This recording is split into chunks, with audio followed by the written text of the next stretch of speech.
салом алейкум. Салом алейкум дӯстон, салом алейкум подписчикои ман дар канали YouTube.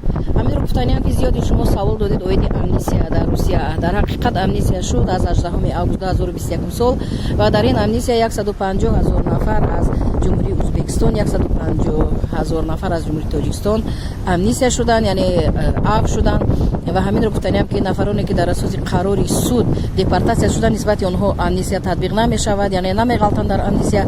фақат нафароне ки дар амнистия ғалтиданд онҳо яъне аз куҷо мефаҳманд. дар видеои пештараи ман пурра ман нишон додам, дар видео ба забони тоҷикӣ фаҳмондам ки чӣ хел тафтиш баранд ки яъне запрети онҳо кушодааст ё маҳкам. бемалол худашон он видеои пештараи манро бинанд, мефаҳманд ки запрети онҳо кушода шудааст ё не. айни ҳол мо дар болои баҳри Балтика қарор дорем. ҳаво абрнок аст, болои осмон яъне абр пӯшонидааст. бинез баҳри Балтика аст, бинез шаҳри сайёҳӣ аст ва каме ҳам салқин шуд имрӯз, каме ҳам борон борид, каме ҳам ҷола зад, аммо мардум бинед ки ҳама ба ҳавои тоза баромад.